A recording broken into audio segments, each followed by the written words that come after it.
Shalom, selamat pagi Bapak Ibu Saudara-saudari yang kami kasihi di dalam Tuhan Yesus Kristus. Kembali kita bertemu melalui renungan firman Tuhan yang akan kita baca dan dengarkan bersama. Damai sejahtera dari Tuhan Yesus Kristus senantiasa melimpah dalam hidup kita semuanya. Kita akan berdoa, mari kita bersatu di dalam doa. Tuhan Yesus yang baik, hati kami sungguh melimpah dengan ucapan syukur dan terima kasih buat nafas kehidupan dan hari yang baru yang Tuhan berikan kepada kami untuk kami jalani sepanjang hari ini. Berkati dan urapi firman-Mu menjadi pelita yang menerangi kehidupan kami. Dalam nama Tuhan Yesus kami berdoa. Haleluya. Amin.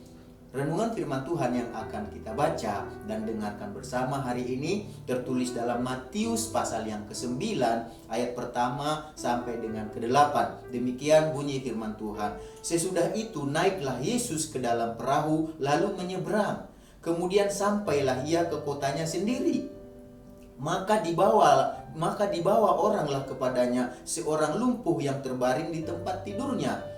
Ketika Yesus melihat iman mereka, berkatalah ia kepada orang lumpuh itu, "Percayalah, hai anakku, dosamu sudah diampuni." Maka berkatalah beberapa orang ahli Taurat dalam hatinya, "Ia menghujat Allah." Tetapi Yesus mengetahui pikiran mereka lalu berkata, "Mengapa kamu memikirkan hal-hal yang jahat di dalam hatimu? Manakah lebih mudah mengatakan dosamu sudah diampuni atau mengatakan bangunlah dan berjalanlah?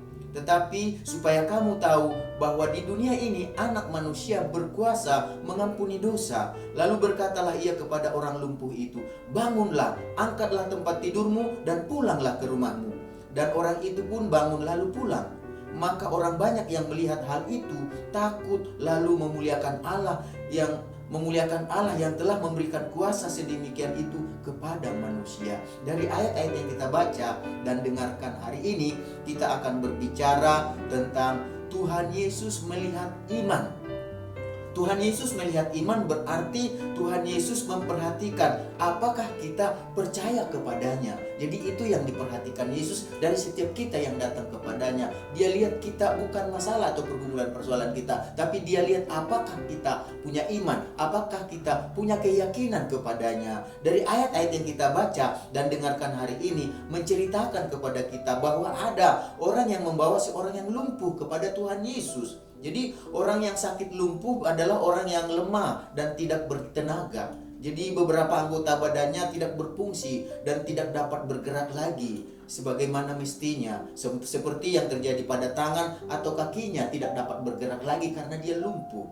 Jadi apakah yang diperhatikan oleh Tuhan Yesus ketika ada orang yang membawa orang lumpuh kepadanya? Yang diperhatikan kalau kita lihat dalam Matius pasal 9 ayat yang kedua dikatakan, maka dibawa oranglah kepadanya seorang lumpuh yang terbaring di tempat tidurnya. Ketika Yesus melihat iman mereka, berkatalah ia kepada orang lumpuh itu, "Percayalah, hai anakku, dosamu sudah diampuni." Jadi orang-orang yang datang membawa orang lumpuh ini kepada Yesus, apa sih yang dilihat oleh Tuhan Yesus dari mereka? Yang dilihat oleh Tuhan Yesus dari orang yang membawa orang lumpuh ini dan orang lumpuh ini, yang dilihat adalah dari ayat yang kita perhatikan tadi adalah yang dilihat Yesus adalah iman mereka. Kata mereka di situ berbicara bukan hanya iman dari orang-orang yang membawa orang lumpuh ini, tetapi iman dari orang yang lumpuh ini diperhatikan oleh Tuhan juga. Jadi kedua iman mereka diperhatikan oleh Tuhan. Dari apa yang diperhatikan oleh Tuhan Yesus ketika melihat mereka? Ia melihat bahwa mereka ini memiliki kepercayaan kepada Tuhan yang sanggup menyembuhkan orang lumpuh tersebut. Jadi Tuhan melihat bahwa orang yang membawa yang lumpuh ini, mereka memiliki kepercayaan bahwa Yesus sanggup menyembuhkan orang lumpuh ini. Dan Yesus juga melihat orang lumpuh ini juga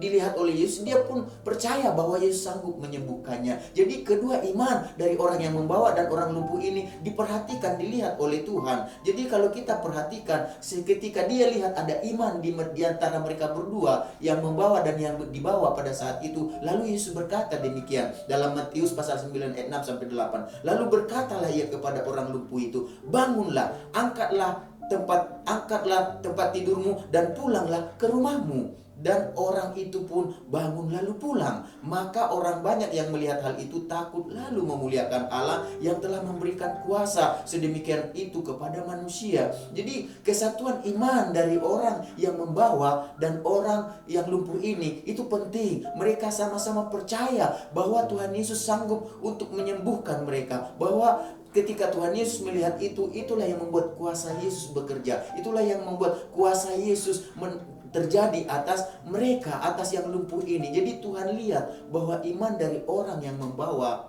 orang lumpuh ini sungguh luar biasa. Dan Tuhan Yesus juga lihat, bukan hanya itu, iman dari orang lumpuh ini pun sungguh luar biasa. Jadi iman mereka sama-sama menyatu, dan peristiwa tersebut membawa kesembuhan bagi orang lumpuh. Kesepakatan dari iman orang yang membawa dan orang yang dibawa itu membawa kuasa Tuhan, membawa mujizat, membawa hal yang luar biasa bekerja dalam kehidupan si orang lumpuh tadi. Jadi Bapak Ibu, saudara-saudari yang kami kasihi, dari peristiwa itu ketika orang melihat begitu luar biasanya, begitu dahsyatnya perkara tersebut, maka apa yang dikatakan tadi, orang-orang yang melihat peristiwa itu mereka menjadi takut, bahkan dikatakan mereka memuliakan Allah karena peristiwa tersebut. Jadi Bapak Ibu, saudara-saudari yang kami kasihi dalam Tuhan Yesus Kristus, pelajaran apa yang dapat kita pelajari dari firman Tuhan yang kita baca dan dengarkan hari ini? Ada dua pelajaran yang dapat kita pelajari. Yang pertama, bahwa Tuhan Yesus melihat iman. Jadi Tuhan Yesus melihat iman, bukan seberapa besar atau beratnya masalah yang kita hadapi,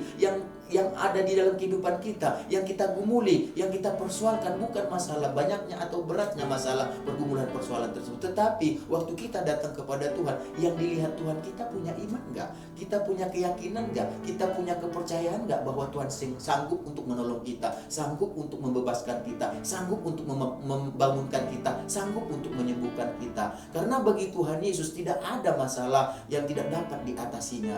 Yang jadi masalahnya adalah jika kita tidak memiliki iman ketika kita membawa segala pergumulan kita kepadanya. Jadi percuma kita datang membawa pergumulan persoalan kita kepada Yesus kalau kita nggak percaya, kalau kita nggak beriman, nggak yakin bahwa Tuhan Yesus sanggup menyembuhkan kita, memulihkan keadaan kita. Oleh karena itu, marilah kita belajar untuk datang kepada Tuhan Yesus dengan penuh iman, dengan penuh kepercayaan. Mari kita belajar untuk menyerahkan segala masalah kita kepadanya. Karena hanya dengan iman yang penuh kepercayaan kepada Tuhan Yesus, maka kita akan melihat kuasa Tuhan akan bekerja dalam kehidupan kita. Jadi ingat, Tuhan tidak melihat masalah dan pergumulan persoalan kita yang seberapa berat atau seberapa banyak atau seberapa besar. Itu yang pertama, dia nggak lihat itu. Yang dilihat sama Tuhan yang kedua adalah iman kita. Jadi seberapa berat pun masalah pergumulan persoalan kita, nggak penting bagi Tuhan, karena itu bisa Tuhan selesaikan, itu bisa Tuhan putuskan, itu Tuhan bisa angkat segala masalah itu, bisa diputuskan sama Tuhan, bisa dikerjakan. Kuasa Tuhan sanggup untuk membebaskan kita dari segala pergumulan persoalan kita. Tapi yang penting adalah kita beriman kepadanya. Oleh sebab itu, mari kita datang dengan segala kerendahan hati kita. Kita menyerahkan, kita mempercayakan segala masalah, pergumulan persoalan yang kita hadapi, karena kita percaya Tuhan akan tolong kita. Sehingga masalah pergumulan persoalan itu mendatangkan kemuliaan bagi nama Tuhan. Kita menyaksikan, melihat betapa luar biasa Tuhan itu, dan kita takut akan Dia, dan kita memuliakan namanya. Mari kita sama-sama berdoa. Tuhan Yesus, kami mengucap syukur buat firman-Mu yang mengajar kami bahwa kami pasti akan memiliki pergumulan persoalan masing-masing. Mungkin itu menurut kami berat atau besar, atau itu tidak bisa kami tanggung. Tetapi bagi Tuhan Yesus, apapun masalah pergumulan persoalan kami, itu tidak ada masalahnya bagi Tuhan Yesus. Tuhan Yesus bisa selesaikan itu dalam kehidupan kami. Bisa Tuhan Yesus atasi dalam kehidupan kami. Yang penting yang Tuhan lihat, ketika kami bergumul dalam masalah pergumulan persoalan kami punya iman enggak bahwa Tuhan sanggup untuk melepaskan, membebaskan kami dari pergumulan kami. Karena ketika kami percaya Tuhan Yesus sanggup melepaskan kami, maka kuasa Tuhan akan dinyatakan, baik itu dalam rumah tangga, keluarga, usaha, pekerjaan, sekolah, perkuliahan, segala keinginan dan rencana yang kami mau dalam kehidupan kami supaya terjadi. Kami percaya Tuhan sanggup menolong kami. Tuhan berikan kami iman yang terus bertumbuh, kepercayaan, keyakinan yang terus bertumbuh, berakar, berbuah di dalam Engkau Tuhan, sehingga memuliakan nama Engkau. Berkati memberkati bangsa negara dengan segala pergumulan, presiden, wakil presiden, menteri-menteri yang ada, seluruh staf yang ada di tengah bangsa ini, yang memimpin bangsa ini. Hati yang takut akan Tuhan, Tuhan berikan kepada mereka hikmat Tuhan, pengertian, kecerdasan, kepandaian daripada Tuhan menyertai mereka untuk mengelola masalah pergumulan persoalan yang ada di tengah bangsa kami. Dengan pertolongan Tuhan, kami akan melewati segala pergumulan yang ada. Berkati Tuhan Yesus, umat Tuhan, anak Tuhan yang ada di tengah bangsa ini Tuhan. Berkati mereka sehingga mereka juga boleh menjadi berkat bagi bangsa ini. Berkati umat-Mu yang digembalakan oleh Bapak Pendeta Lee Amin dan kami semuanya yang mendengarkan renungan firman Tuhan ini. Biarlah sepanjang hari ini segala berkat yang terbaik, pertolongan, perlindungan, penyertaan-Mu bersama kami. Dalam nama Tuhan Yesus kami berdoa. Haleluya. Amin. Selamat beraktivitas. Tuhan Yesus memberkati kita semuanya.